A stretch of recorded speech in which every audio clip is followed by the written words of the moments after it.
Hi hello welcome back to our channel. అందరూ ఎలా ఉన్నారండి? మంచిగా ఉన్నారు కదా? ఇక ఈరోజు అయితే ఎగ్ కర్రీ చేశానండి. ఎగ్ కర్రీ అనేది చాలా ఈజీగా ఎవరైనా చేసుకోవచ్చు. చిన్నపిల్లల నుంచి బ్యాచిలర్స్ వరకు ఎవరైనా చేయొచ్చు కదండి. అంత ఈజీగా ఉంటుంది, ప్లస్ అంత టేస్టీగా ఉంటుంది. కాబట్టి ఎగ్ కర్రీ అనేది అందరూ ప్రిపేర్ చేయడానికి ఇష్టపడుతుంటారు కదా. ఈరోజు అయితే మా పిల్లలకి లంచ్ బాక్స్లో పెట్టడం కోసం అయితే ఇలా ఎగ్ కర్రీ అయితే చేశాను. చాలా టేస్టీగా ఈజీగా ఏ విధంగా చేయాలో చూపిద్దామని చెప్పేసి ఈ వీడియో అయితే తీసానండి. చూసారు కదా ఎంత పర్ఫెక్ట్గా వచ్చిందో. చాలా టేస్టీగా ఉందండి. మీరు కూడా నచ్చితే ఒకసారి ట్రై చేసి కామెంట్ బాక్స్లో కామెంట్ కూడా పెట్టండి. ఫస్ట్ టైం ఛానల్ చూస్తున్న వాళ్ళు ఎవరైనా ఉంటే సబ్స్క్రైబ్ కూడా చేసుకోండి. ఇప్పుడైతే ఎగ్ కర్రీ కోసం ఒక ప్యాన్ అయితే పెట్టేసుకున్నానండి. స్టవ్ వెలిగించుకొని ఇందులో ఆయిల్ అయితే వేసేసుకుందాం. ఫస్ట్ మనకు ఎగ్ కర్రీకి కావాల్సినంత ఆయిల్ అయితే వేసేసుకోవాలి. ఎగ్ ఫ్రై కాబట్టి కొంచెం ఆయిల్ అనేది ఎక్కువనే పడుతుంది కదా, కొంచెం అందుకనే ఎక్కువ వేసుకున్నాను. చూడండి, ఇందులో కొంచెం జీలకర్ర వేసేసుకొని ఆనియన్స్ను ఉల్లాకండి కట్ చేసి పెట్టుకున్నాను.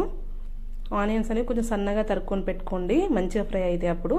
ఇప్పుడు మనం కట్ చేసుకున్న ఆనియన్స్ వేసేసుకోవాలి. ఆనియన్స్ అనేవి మంచిగా ఫ్రై అయ్యేదాకా మనం కలుపుకుంటూ వేయించుకోవాలండి. చూసారు కదా, ఆనియన్స్ అనేవి కొంచెం ఎక్కువనే కట్ చేసుకున్నాను. ఎగ్ కర్రీ కోసం ఆనియన్స్ అనేవి కొంచెం ఎక్కువనే పడతాయి కదా, అందుకని చెప్పేసి. చూసారు కదా, అలా మంచిగా కలుపుకోవాలి. ఇలా కలుపుకున్న దాంట్లోనే మనం ఉల్లాకు కట్ చేసి పెట్టుకున్నాం కదా, అవి కూడా వేసేసుకుందాం. ఈ ఉల్లాకు ఉల్లిగడ్డలు మంచిగా ఫ్రై అయ్యేదాకా అలా గరిటెతో కలుపుకుంటూ ఉండండి, లేదంటే కిందికి అడగంటూ పోతూ ఉంటుంది కదా, అందుకని అలా కలుపుకుంటూ ఉండండి. కొంచెం సాల్ట్ కూడా వేసేసుకోండి, ఆనియన్స్ అనేవి త్వరగా ఉడికిపోతుంది. ఇందులోనే ఒక 2 పచ్చిమిర్చి కట్ చేసుకొని వేసుకుంటున్నాను.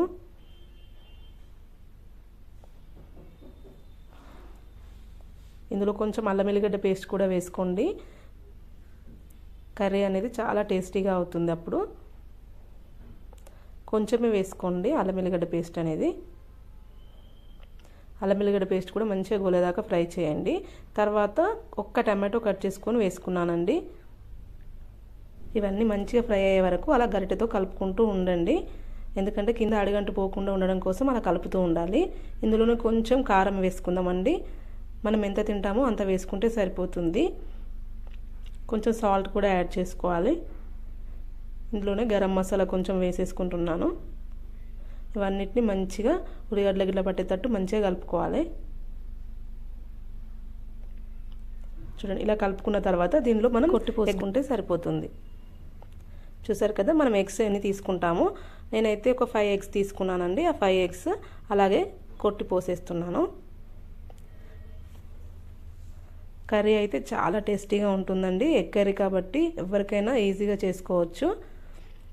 పోయగానే వెంటనే కలపకుండా కొంచెం ఇలా ఒక అట్టులాగా ఏర్పడిన తర్వాత కలుపుకోండి. అప్పుడు ఎగ్ అనేది ఇచ్చుకపోకుండా ఉంటుంది మనకు. కాసేపు మూత కూడా పెట్టేద్దాం మళ్ళీ. చూసారా, మూత తీసాక ఎగ్ అనేది విడిపోకుండా కొంచెం మనకు ముద్దలు ముద్దలుగా వస్తుంది. అలా రావాలంటే ఎగ్ వేసిన వెంటనే కలపకండి. అడగంటకుండా ఉండడం కోసం అలా కలుపుకుంటూ ఉండండి. స్మెల్ అయితే మస్తు వస్తుందండి. కర్రీ అయితే పర్ఫెక్ట్గా అయిపోయినట్టే. మనకు అడగంటకుండా ఉండడం కోసం అలా కలుపుకుంటూ ఉంటున్నాను. బ్యాచిలర్స్ కూడా చాలా ఈజీగా చేసుకోవచ్చు. ఇక ఇందులో కొంచెం పెప్పర్ పౌడర్ స్పైసీనెస్ కోసం అయితే యాడ్ చేస్తున్నాను. మీకు నచ్చితే వేసుకొని, లేకపోతే లేదా యాడ్ చేసేయండి. చూసారు కదా, స్మెల్ అనేది మస్తు వస్తుంది. ఇందులో కొంచెం కొత్తిమీర కూడా యాడ్ చేసుకుందాం, ఇంకా స్మెల్ అదిరిపోతుందిగా. ఇలా వేసుకున్నాక ఒకసారి మళ్ళీ కలిపేసుకోండి.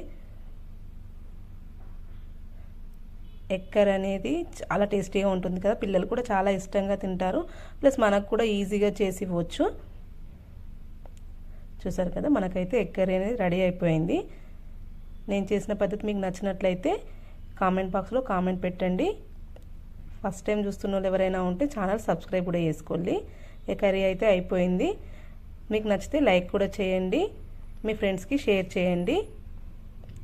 చూడండి, ఎగ్ కర్రీ అనేది పర్ఫెక్ట్గా రెడీ అయిపోయింది. Thank you friends.